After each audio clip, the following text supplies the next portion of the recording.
Welcome to the People's Voice podcast. Don't forget to subscribe to our YouTube channel at Animation Liberate for Organize to watch more of our videos to learn from the life of the common people, the challenges they face and how they manage to overcome them.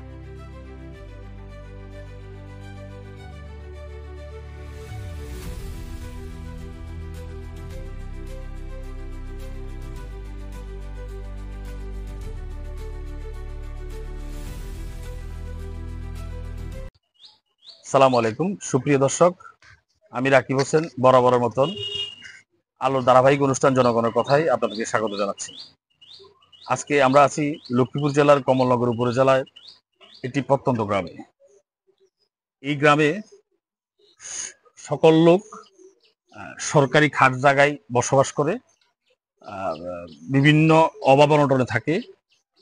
ওনাদের কারো ঘর নাই, কারো পানির সংকট, কারো বিশুদ্ধ স্যানিটেশনের অভাব, বিশুদ্ধ পানির অভাব। আজকে আসি একটু কথা বলি ওনাদের সমস্যা কি, ওনারা কি সমস্যায় আছে। আপনার নাম কি? আসসালামু আলাইকুম। আপনার নাম কি? আমার নাম বিবি কুলসুম। বিবি কুলসুম। আপনাদের আপনারা যারা বসবাস করেন এখানে যারা আছেন, আপনাদের সমস্যা কি?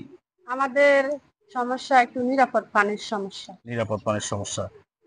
আপনারা পানি পান না? জি না। পানি খান কোত্থেকে? পানি আনি অনেক দূর থেকে আনতে হয়। আচ্ছা আচ্ছা, ওই পানি কি আপনারা ফুটে খাওয়া লাগে?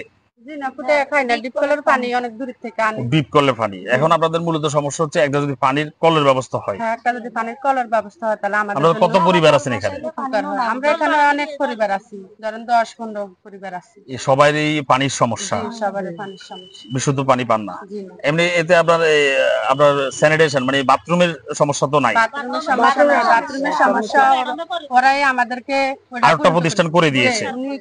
আচ্ছা, আর এখন হচ্ছে আপনাদের একটা বিশুদ্ধ পানির ব্যবস্থা হইলে আপনারা ভালো থাকেন। ভালো থাকে। আপনাদের এই পানির কারণে কি রোগ বালাই হয়? হ্যাঁ হয়। আমরা তো খালে মালে গোসল করা ধুই না, থালা বাসন সবে যে অপরিষ্কার পানির মধ্যে ধুই। ওগুলাই না গড়াই না খাই, অনেক কলেরা হয়, ডায়রিয়া হয়, এই সমস্ত রোগে আসি আর কি আমরা। ছেলে মেয়েদেরকে নিয়ে শান্তি একদিনও ছেলে মেয়েদেরকে নাই। মূলত আপনারা একটা কলের ব্যবস্থা করে দিলে ইনশাআল্লাহ আপনারা ভালো থাকবেন। শান্তি। আমরা রান্নাঘরে অনেক দোয়া করি যে আমাদেরকে একটা কলের ব্যবস্থা করে দেন, আমরা সকল পরিবার সুখে শান্তিতে বসবাস করি।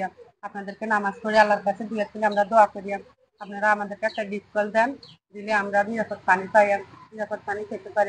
আপনাদেরকে দোয়া করি এই আমাদের কাছে আমাদের আবদার। সুপ্রিয় দর্শক, এই পরিবারগুলোর পানির সংকটে আছে, বিশুদ্ধ পানির সংকটে। এখানে যদি বিশুদ্ধ পানির ব্যবস্থা করা যায় তাহলে এই 10-12টা পরিবার বিভিন্ন রোগবালাই থেকে মুক্তি হবে। বাচ্চাদের বিভিন্ন রোগবালাই হচ্ছে, খালের পানি খাচ্ছে, অনেক দূর থেকে খাওয়ার পানি ব্যবস্থা করে আনতেছে। আজকের মতন এখানেই শেষ করছি। আরেকটা গল্প নিয়ে আপনাদের সাথে হাজির হব। আমি রাকিব। আল্লাহ হাফেজ।